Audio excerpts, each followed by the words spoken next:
Hello दोस्तों, veterans नमस्कार। मैं दीपवंशी। आपने कहावत सुनी होगी कि दूध का जला छाछ को फूंक फूंक कर पीता है। लेकिन हमारे बैंक पेंशनर्स जो जानकार हैं और अच्छा खासा नॉलेज रखते हैं, उन्होंने कसम खा रखी है कि छाछ को तो फूंक कर पीएंगे ही नहीं, हम गर्म दूध को ही पीएंगे और अपने ही मुंह को जलाएंगे, यानी दीवार को अपने ऊपर लेके गिरेंगे, अपने पैरों में कुल्हाड़ी मारना। मेरे समझ में नहीं आता कि ये लोग कहीं लीगल इंटरप्रिटेशन को समझते हैं या नहीं समझते हैं, कि अपना एक रास्ता बना लिया है दिमाग में, उसी पर चलते रहेंगे और अफवाहें फैलाते रहेंगे। इन अफवाहों को फैलाने के लिए यूएफवीयू, आईबीए, एआईबीआरएफ, एआईबी पार्क और सीबीपीआरओ यही काफी हैं। कम से कम आप तो सावधानी से बात करो। मैंने कमेंट देखा, एक कमेंट आता है कि आरबीआई लाइन भी बहुत महत्वपूर्ण है। मैंने कहा कि रेगुलेशन की जब हम बात कर रहे हैं तो हाँ, आरबीआई का कोई वर्ड भी नहीं आया है रेगुलेशन में। मैं ये मानता हूं कि आरबीआई लाइन जो है उस पर हमको दो तरीके से पेंशन अपडेशन बनता है, लेकिन वो रेगुलेशन का पार्ट नहीं है। किसी भी जगह रेगुलेशन में एक भी जगह कहीं आरबीआई लाइन आया हो या आरबीआई का वर्ड आया हो, तो फिर इन दोनों की जो कंट्रोवर्शियल चीज बनी है, इनको हार्मोनियस कंस्ट्रक्शन कैसे किया जाए। तो सबसे पहले तो मैं ये बात बताना चाहता हूं, 5 फरवरी 2026 को जो आपका केस सेटल्ड हुआ था वो रेगुलेशन स्पेसिफिक था। रेगुलेशन 35.1 मेड अंडर एक्ट 1970, उसी के अंतर्गत ऑनरेबल जस्टिस विक्रमनाथ जी ने एक ओरल ऑब्जर्वेशन दिया था सीनियर एडवोकेट मेहता साहब को, ध्रुव मेहता जी को। Your arguments are irrelevant. If you have not paid, you will have to pay as per regulation. जब हम रेगुलेशन आ गया, रेगुलेशन मीन्स BPR 995 का 35/1 basic pension and additional pension where applicable shall be updated as per formula in appendix 1, formulae in appendix 1। केवल supreme court में regulation specific बात पर observation आया है। ये जो बार बार हमारे जो बहुत ज्यादा ज्ञानी लोग जो हैं, ये बार बार आरबीआई लाइन क्या कहना चाहते हो भाई? क्या कहना चाहते हो आरबीआई लाइन से? कहां है आरबीआई लाइन आपके रेगुलेशन में? मैं ये मानता हूं जब आपकी बहस होगी तो उस समय आरबीआई लाइन भी आएगी, आरबीआई का मेथड भी आएगा और हिस्टोरिकली आरबीआई भी आएगा, लेकिन वो आउट ऑफ रेगुलेशन है।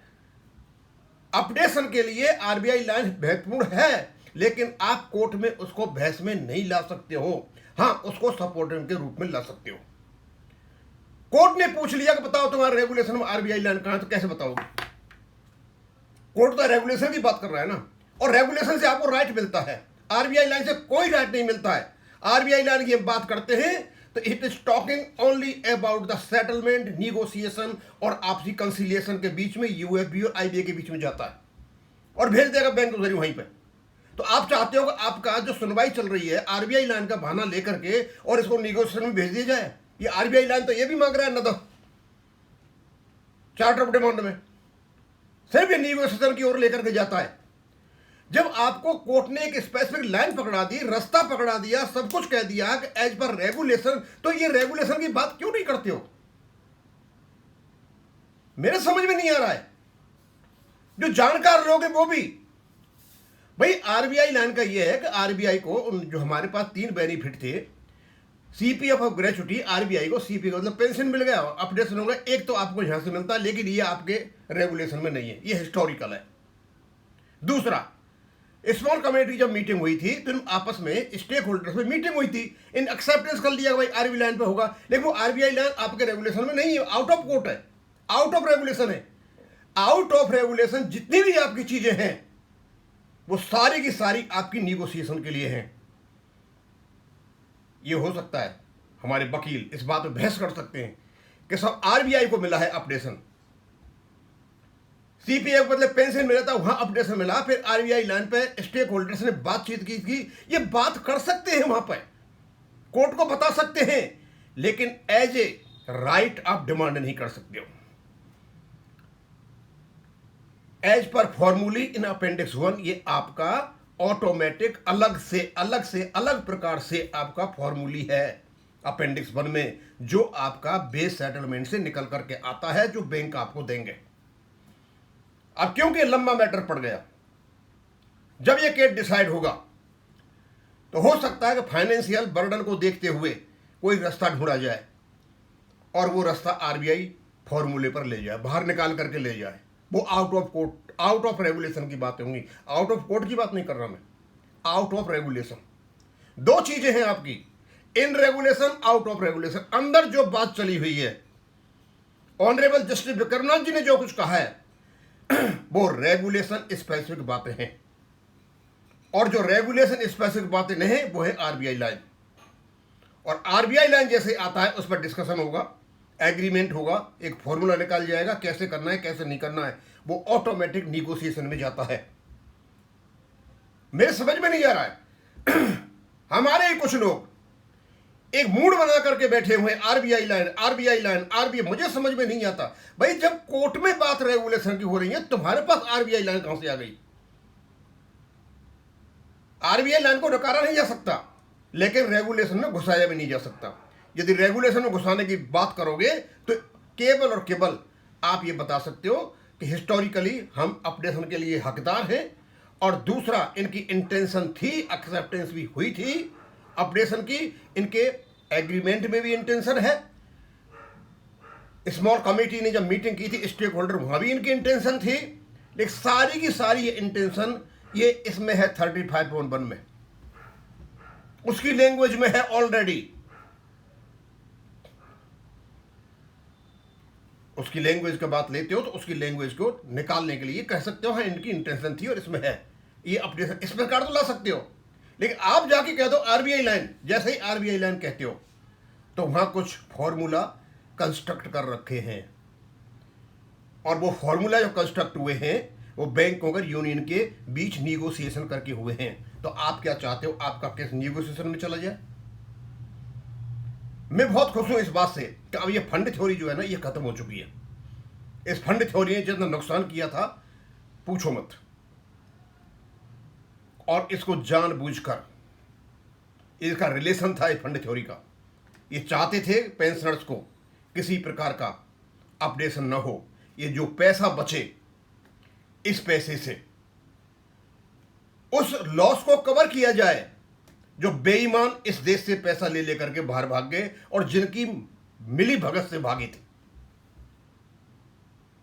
इसलिए वो सारे के सारे साथ देते हैं कि इनको पेंशन अपडेशन नहीं हो, और उनका कवर होता, गवर्नमेंट को भी आराम पड़ रहा है, क्योंकि जो बाहर जितने भी भागे हैं और बैंकों को जो नुकसान हो रहा है, अब आने पेंशन अपडेशन न करके उसकी पूर्ति की जा रही है।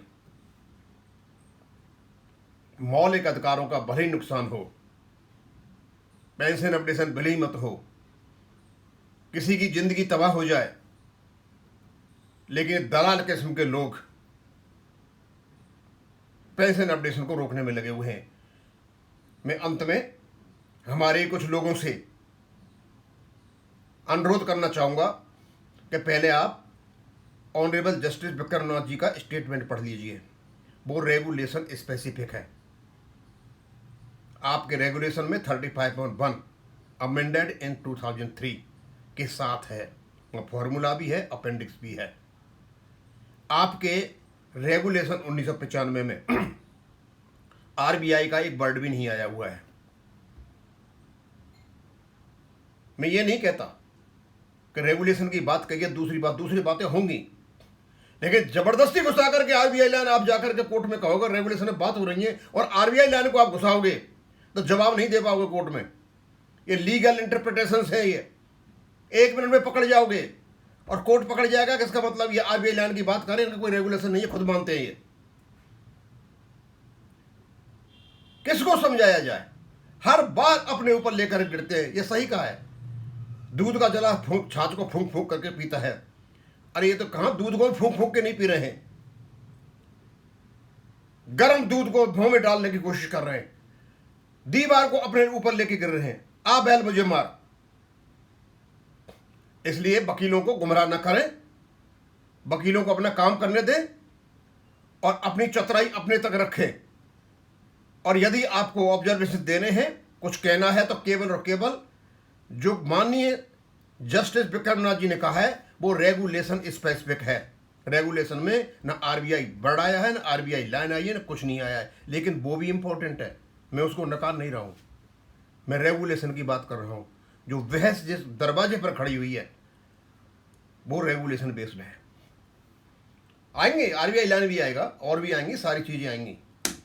और आरबीआई लाइन पर जैसे ही ये डिसाइडेड होगा तो ये ऑटोमेटिक ये सारा का सारा मैटर स्टेटरी बैंक्स को जाएगा और बैंक इसको आईबीए को दे देंगे। आईबीए डेफिनेटली बात करेगा यूनियन से, आपका मैटर ऑटोमेटिक तक जाएगा। लेकिन आप कम से कम बात नहीं करें। आरबीआई लाइन, ये आरबीआई लाइन कहना इस मौके पर, जिस स्टेज पर सुप्रीम कोर्ट में केस चला हुआ है, हमारे मुंह से आरबीआई लाइन कहना ठीक नहीं है। इसको देखते हैं हमारे वकील कैसे संभालते हैं। और यहीं ख़त्म करूँगा। थैंक यू, धन्यवाद।